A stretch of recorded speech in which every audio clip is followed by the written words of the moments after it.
Stjepana Franića, predsjednika Livenske zajednice, da vam se kratko obrati. Stjepan. Oni koji ne znaju, Mate po mami Livnjak i Livenska zajednica Zagreba podržava u njegovom radu i podržavat ćemo ga i u budući, tako da se može uvijek osloniti na nas, mi smo uvijek uz njega. Evo, hvala na lijepim riječima. Evo, ja prije svog govora, zapravo jer ćemo čuti neke druge stranike. Pa evo, gospodin Žak Pavlek je rekao da bi volio isto koju pjesmu reći i otpjevat, pa evo, za početak, evo. Volimo se!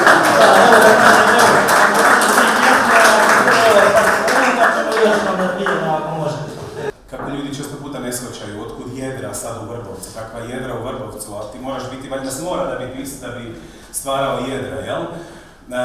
Tako i ja, na primjer, kao rođeni Slavonac, kao Slavonac rođen u Zagrebu, pardon, da ispravim tu činjenicu, ja nekako volim sve što je moje, sve što je ljudsko, sve što je naše, tako da mi nije bilo teško, na primjer, napisati jednu dalmatinsku pismu.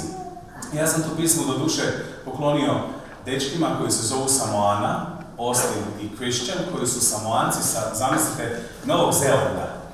I ako ste možda slučajno uspjeli uhvatiti na nekom programu njihov spot, ako niste odite na YouTube pa pogledajte, to je još jedan pokazatelj kako se može sa različitih kontinenata spojiti ljude kroz glazbu, kroz umjetnost.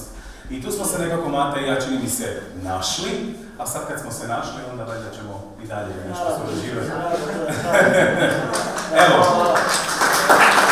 u umjetnosti nema nespojivoga. S tim da ovaj puta u ovoj priči, u ovoj pjesmi, koja se zove Kuća od neba i sunca, u ovoj pjesmi, u ovoj priči, nije on otišao na brod, nego je ona otišla u svit, tražiti nešto što smatra da je bolje, a on ju čeka na škoju.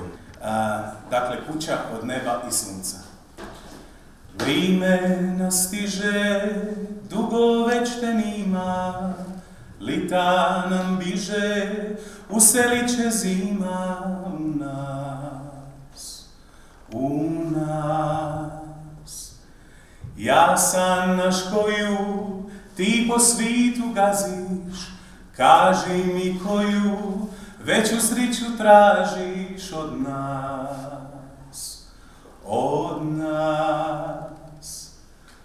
Vrati se, zove te kala, čeka te kućica mala,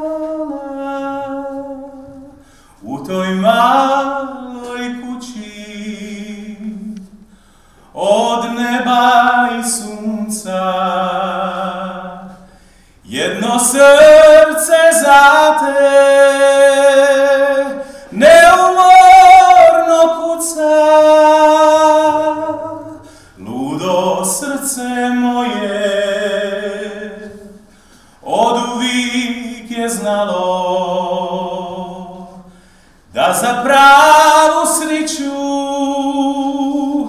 dovoljno je malo. Sve naše friže teško je ozdravit, kad puknu mriže, ko će ih sastavit za nas,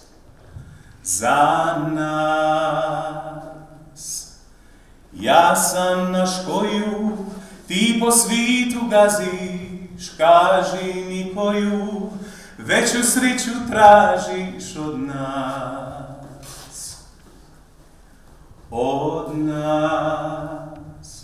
Vrati se, zove te kala, čeka te kućica mala, u toj maloj kući od neba i sunca. Jedno srce za te neumorno kuca, ludo srce moje oduvijek je znalo da za pravu sriću dovoljno je malo, da za pravu sriću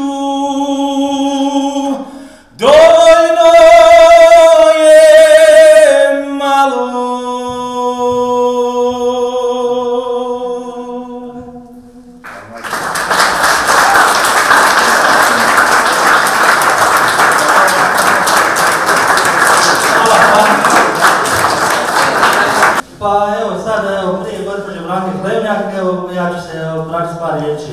Evo, meni je, evo, kao i uvijek što kažem, velika mi je čast i zadovoljstvo što mogu predstaviti publici i ljudima umjetnost koju stvaram. Znači, to je umjetnost zapravo koju sam ja unio dio sebe, života. To je, kako čovjek je rekao, jednostavno, ja sam to uzeo kao svoj poziv i zato mi zapravo nije teško izdržati ovoga sve te, ajmo reći, nedaće u životu. Ovo što je rekao gospodin Žak, zapravo, ja sam se čak i nasmio napraviti zapravo jedan vic o nama, zapravo što je nama slično. Nas oba dva nismo primili zajednice samostalnih umjetnika.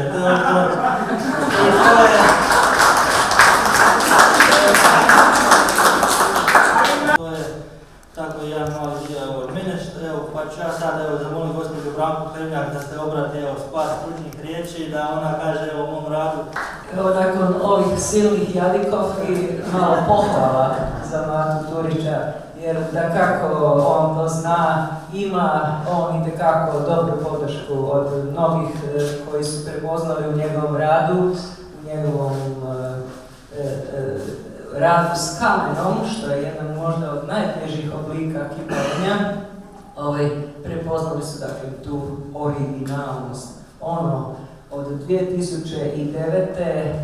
kad sam ja upoznala Matu i kada sam počela pratiti njegov rad, shvatila sam to što se on ovdje sada hvalio, zapravo to da mu nisu nikada nedostajale ideje, iz njega je frcalo, kao što su sad riječi, ove tužaljke, ali toliko je kreative iz njega izlazilo sve ove silne godine i da kako to je prepoznato čak i na međunarodnoj sceni, tako da je bio nedavno u Parizu primljen među mnogim kandidatima, ima dakle Mate taj potencijal. A što je originalno?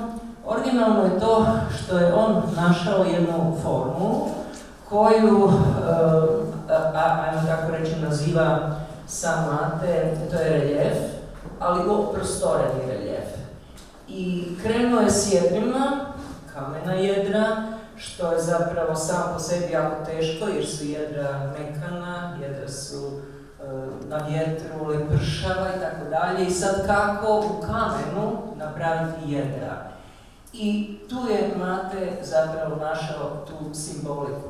To su sve skulpture koje su pune simbolike, koje su apstraktne u svojoj formi, koje su zapravo na jedan način postali Matini znakovi. Skoro jedanput sam rekla čak i njegov abecedari, njegovo pismo, kojim on komunicira sa nama.